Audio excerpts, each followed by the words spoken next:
Hey guys, my name's Max Convexity. Welcome back to the channel. I really appreciate you guys being here. I have a great video planned out for you today. It's called YieldMax Files for 6 new ETFs, but they only have a 12% yield? What the heck? Maybe they should rebrand the company YieldMax. All right, so the new ETFs are only paying 12%. That's right. It's a great problem to have. Only paying 12%. I saw somebody on Reddit today that said the only 12%. It kind of triggered me. That's why I made the video. When you hear someone say that something only pays 12%, you know that they've just started investing in the past couple of years. You know, in the past year or something, you could say something only pays 12% because there's plenty of alternatives out there that pay more. But prior to a couple of years ago, that just was not heard of.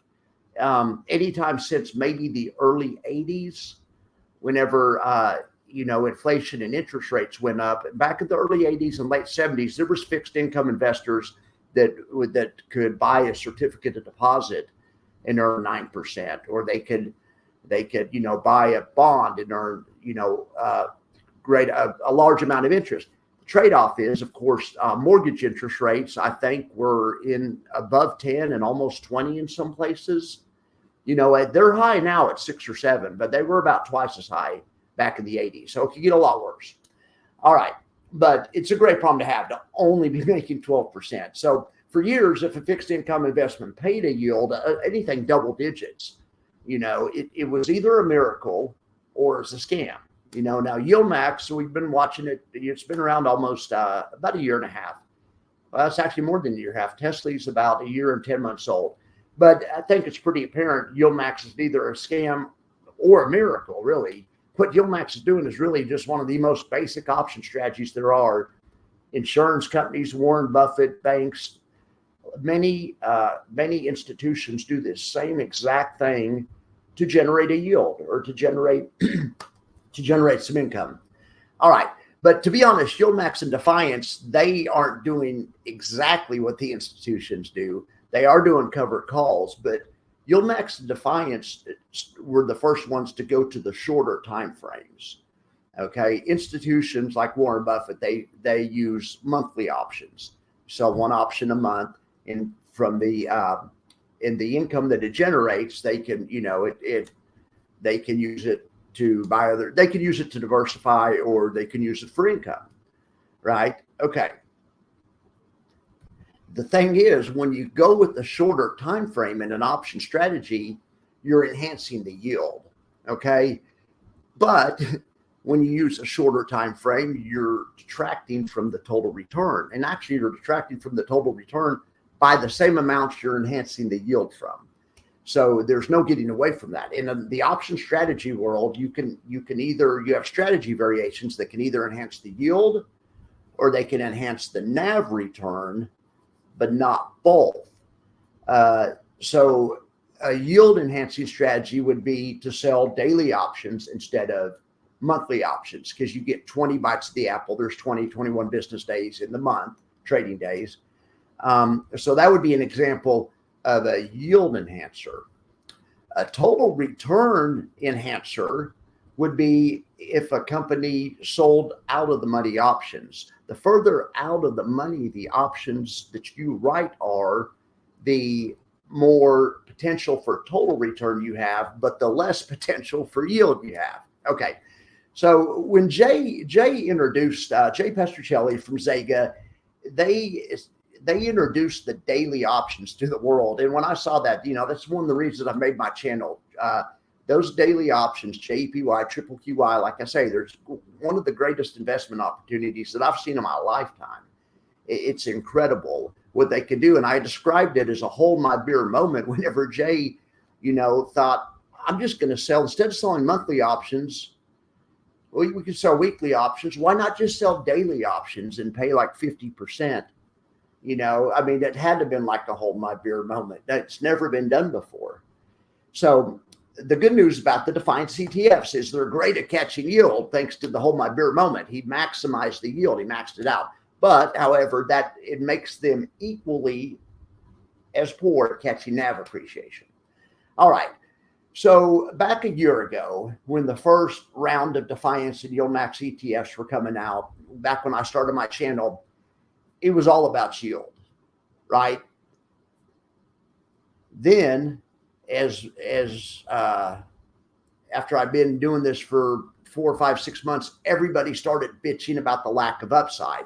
People didn't understand these were fixed income investments and thought they were bad investments because they have no upside. Well, YieldMax and Defiance, they tried to educate people. They tried to explain, hey, fixed income is different, philosophy, but it didn't work. Or, I think they just caved to the customer's request. They're like, well, Jay said, hold my beer again. Well, I mean, we can fix that problem for them too. They can solve any problem we have. But so when people started bitching about the lack of upside, the funds quit being high yield funds, and now they're pretty much total return funds. You have funds like, or I should say they're total return funds, but they're ETFs that do covered calls, but they have a lot more potential to get a nice total return.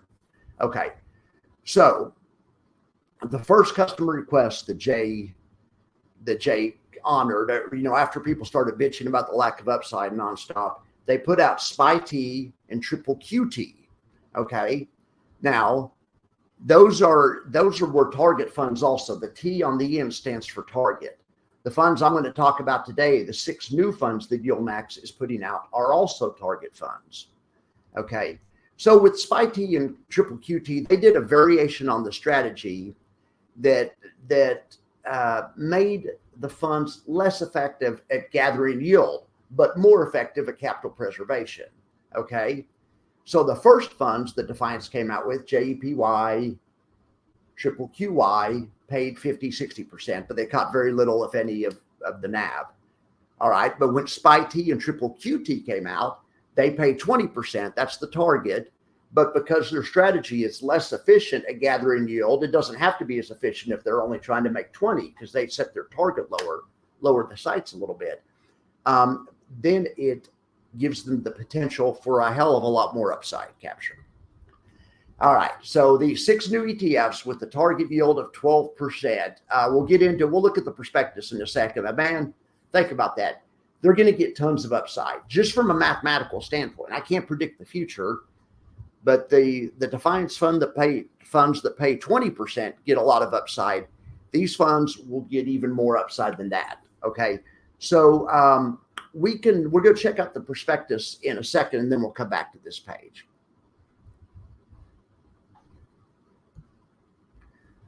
Okay, so here we have it. Here's the names of the 6 funds. So they're all called YieldMax Target 12. So YieldMax Target 12 Semiconductor Income is one fund. They have one that's the Target 12 Biotech and Pharma Income, Target 12 Energy Income ETF, Target 12 Real Estate Income ETF, Target 12 Tech and Innovation Income ETF. That one's really fascinating to me. And then Target 12, the Big 50 Income ETF. Okay, so these are just now proposed. They don't even, the prospectus has some, it doesn't even say what the expense ratio is going to be yet. I imagine it's going to be 1%. This looks to me to be, fairly preliminary and stuff, but it's kind of good to get a first look and see what they're trying to do strategy wise. Because like I say, we're going to talk about whether the strategy is a yield enhancer or a total return enhancer. Then based on that information, I'm hoping I can pair these funds up better with the investors that need them. I think there were a lot of people that actually need growth that bought triple QI. It was a bad pair. Triple QI would have been great for an investor that needs income and not growth. So I want to try to, I'm going to try to give a use case for these funds. Okay. Well, let's talk about the strategy first. Okay. So let's just start with the objective. They all say the same thing. The fund's primary investment objective is to seek current income. The fund's secondary investment objective is to seek capital appreciation via investments in a select portfolio of companies engaged in the design, manufacture, and sale of semiconductor or semiconductor equipment. Okay, now that's the same investment objective on all 6 funds. It just, at the end of it, it just swaps out the name of the industry. Okay. Like I say, they don't have it. The expense ratio is not on here yet. I talked to Jay on the 21st. His expense ratio may not be his call. I don't know. But anyway, we'll ask Jay if he knows what it is, or I'll try to find it out some other way. I bet you it's one. That's just kind of their business model. Okay. So the equity strategy. So these covered call funds they always have two components of them. I'll give FEPI as an example. People are familiar with FEPI. So the two components of it are the underlying, which is the stocks they own. And in FEPI's case, it's based on an index out of Germany called the Selective Fang and Innovation Index. But so that's part of the job of the fund, is to own those stocks. Okay. The other job of these high yield or covered call funds is to run what's called an overlay strategy, where they still own the stock, but they overlay an option strategy on top of it. The option strategy overlay is what generates the yield. Okay, so let's see what else they have in here. Let's see what other clues we can get. Okay, so the equity strategy here, they basically say there's going to be between 15 to 30 companies. On the option strategies, they say that they're primarily going to receive premium income receive income in the form of premium when it sells options. So they're going to write options. There's a lot of gobbledygook in here, but I'll just summarize it for you. There's no naked, but they can do pretty much any other type of option strategy. They can sell a spread, or they can sell a covered call. They can even write a cash secured put. Well, I don't know if they could do that. Let's see on that.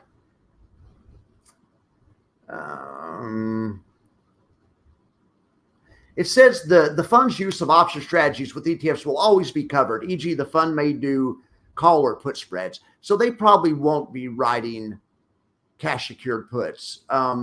So I shouldn't have said that. I will ask Jay about that. But basically, they're going to do spreads and types of premium collection strategies. I bet they'll do covered calls and spreads. Okay. So then the fund is also going to, of course, invest in treasuries, just like they all do.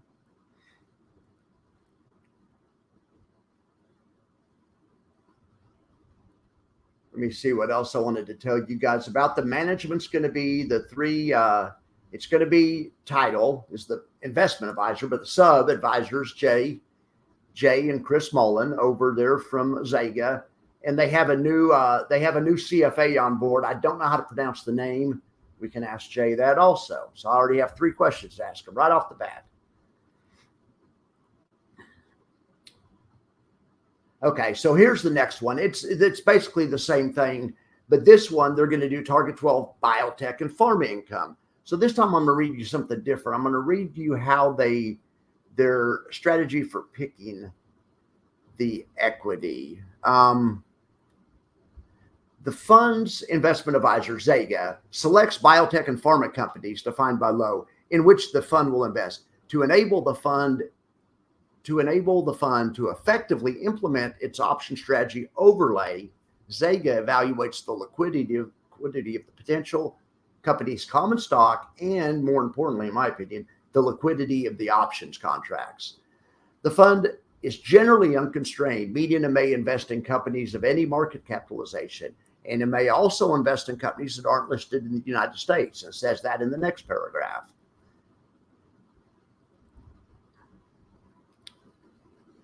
All right, let's go on to the next one. This is all pretty standard. I'm just making sure that there's nothing else we want to review real quick. Same 3, Chris and Jay. All right, same. Now this one right here is called the Target 12 Energy Income. Okay, so this is the same thing, but let's read the equity strategy. They're going to select energy companies defined by low, which to invest in. And anyway, and when you read it below, it just says companies that are involved in energy production and all that stuff. But it can also include foreign companies, so they can invest in companies that just are listed in America with ADRs or American Depository Receipts. So, and this also says the fund's portfolio will be comprised of 15 to 30 companies. And they all say that except for the last one. But the first 5 are all 15 to 30 companies. I didn't find it in here how often they're going to reconstitute the list. And I think we'll be getting more details on this. And we can ask Jay that also, if anyone's interested in this one. I really am interested in this one. This is a great solution for people that want income, but are unwilling to give up, that still want a ton of upside. I think this may be the best Defiance solution that they've come up with yet. And I like triple QT a lot. So that's saying something. We'll have to do some head-to-head comparisons when they come out. We'll compare triple QT. We'll compare them all. It's going to be fun. This high yield stuff this high yield and covered call stuff is really getting fun. And I think we're pretty much at peak covered call right now. Seems like they release, but I've been saying that for like 6 months. Seems like they release, 10 a week or something, 10 new funds a week. I can't even keep up. But we'll stay on top of them. And I imagine at some point it'll slow down, probably when interest rates go back down. But that could be a long time before that happens. So, okay. So this one was was energy. Okay. So the next one, they invest in real estate investment trust. And they can use any size. It doesn't have to be an American company. So this one, the funds...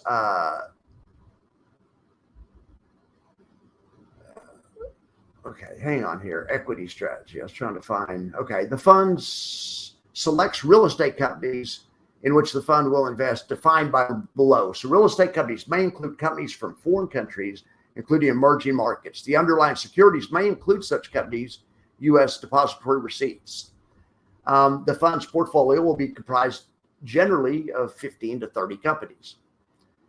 Dividends, if any, paid by the fund's portfolio holdings will contribute to the fund's income generation, right? Okay. Some of these, because, REITs, all of these pay, I bet all REITs pay some kind of dividend. That's kind of the deal. REITs are fixed income, generally. Option strategies, it's the same. Now, the next one, this is the 6th one I was talking about, and this is really interesting to me. This one's going to be a great competitor. To me, this one is going to be like YieldMax on steroids. This last one's, I'm sorry, we have the last 2. Okay. This is the 5th one. Okay. We have 2 more left. This one right here, listen to the name of it. It's called the Target 12 Tech and Innovation Income. It's the same even wording that FEPI uses. I'm wearing my FEPI shirt today, if you guys can see it. But they just totally ripped it off. So then I read in the prospectus, I'm wondering if they were even going to use the same index that FEPI uses. And they aren't. They're going to pick their own tech and innovation income. But they're basically going to be FEPI that only pays 12%. Okay? When I say only, it's going to have the ability to probably catch more upside than FEPI, but it's not going to catch as much yield as FEPI. But it should be, I think it's a valid comparison to compare this to FEPI. And I'm really excited about it. Okay, so that is that one. Now the last one is the one that's different. On this last innovation and whatever it was called, tech and innovation, that's also 15 to 30 companies. This last one is going to be made up of 50 companies. Okay, and I think this last one's a cool idea too. It's called the Target 12 Big 50 Income ETF. Okay, so let's read about this. Let's read the equity strategy. The fund's portfolio will generally be comprised of 50 companies. As noted above, Zega may include U.S. companies that meet the market capitalization criteria if the option contracts lack sufficient liquidity. So I was trying to find how they're going to make this, what the underline is. And the only clue they give us, it says a portfolio of 50 of the largest U.S. companies, referred to as the big 50 companies.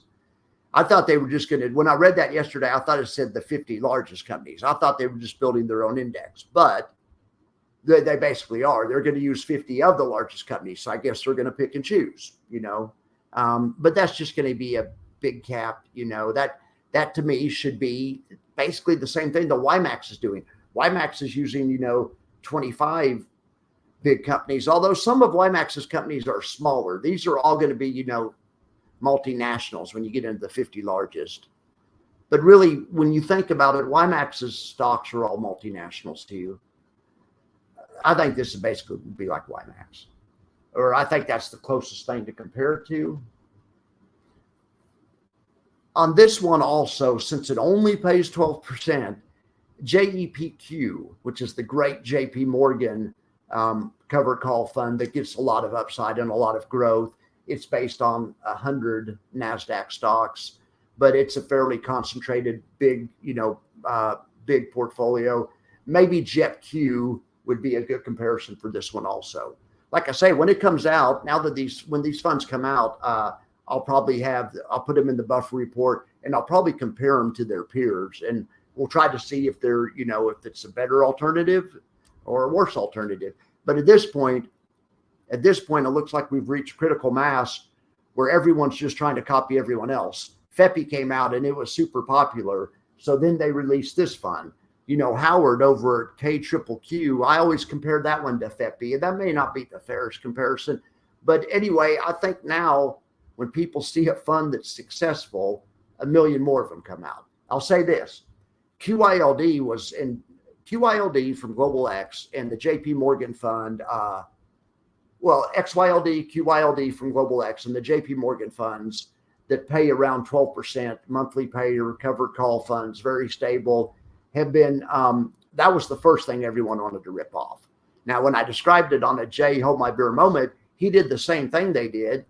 He made a fund based on the NASDAQ and a fund based on the S&P. He just used the daily options, which revolutionized the way that people invest, the way I'm looking about it. And like I've always said, it kind of has the effect of annuitizing your retirement. Now, that can be a good thing or a bad thing, depending on your perspective. We could talk about that some other time.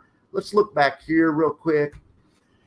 All right. So what do you guys think about these ETFs? Are you guys going to get them when they come out? I'm thinking my friends Jerry and Tom, or my subscribers, might be interested in these. I could see maybe either one of those people. I know my brother-in-law Derek's going to be all over these because I told him about it last night at that wedding I was at.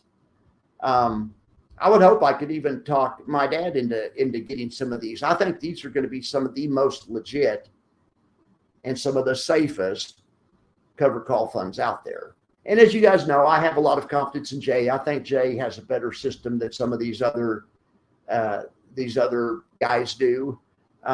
So that's also why I'm holding out a lot of hope for these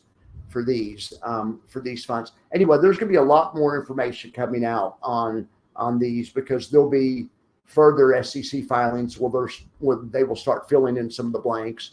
I'll keep my eye on the filings, and as the new ones come out, I'll keep you posted. And like I say, after this stuff comes out, we're going to, we'll put it on the buffer report and we'll start comparing it to their peers, and we'll see if Jay really has something or not.